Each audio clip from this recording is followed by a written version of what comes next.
భగవద్గీత ద్వితీయాధ్యాయము 13వ శ్లోకము పార్ట్ 1. దేహినోస్మిన్ యథా దేహే కౌమారం యౌవనం జరా తథా దేహాంతర ప్రాప్తిర్ధీరస్తత్ర నముహ్యతి. దేహినః దేహదారి, ఆస్మిన్ ఈ, యథా ఎట్లు, దేహే శరీరమునందు, కౌమారం బాల్యము,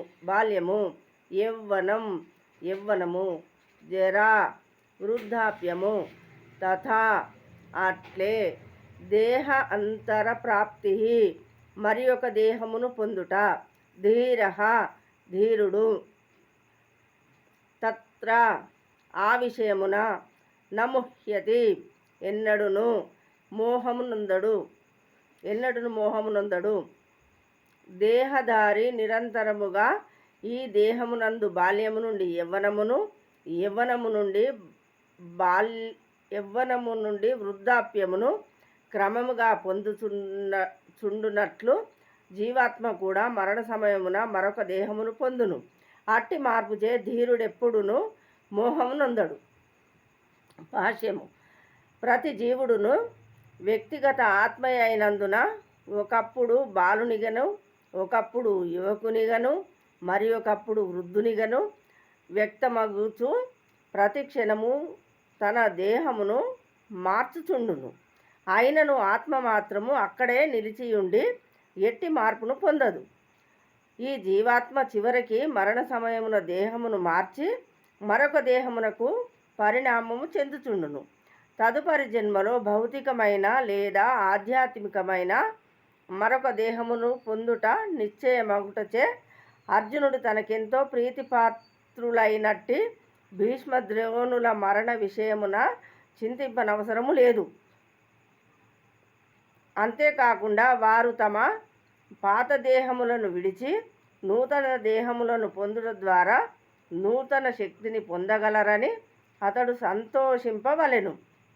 జీవితమున మానవుని కర్మను అనుసరించి వివిధములైన సుఖముల కొరకు లేదా దుఃఖముల కొరకు అట్టి దేహ మార్పులు కలుగుచుండును. భీష్ముడు మరియు ద్రోణుడు ఇరువురును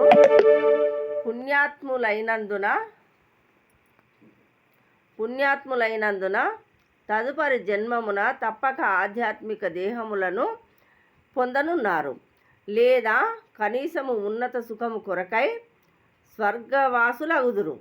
కనుకనే పై రెండింటిలో ఏ విధముగా జరిగినను చింతించుటకు కారణమేదియును లేదు. జీవాత్మ, పరమాత్మ మరియు భౌతిక ఆధ్యాత్మిక ప్రకృతులకు సంబంధించిన జ్ఞానమును పరిపూర్ణముగా కలిగియుండువాడు ధీరుడు అనబడును. అట్టివాడు దేహముల మార్పుచే ఎన్నడును మోహమునందడు.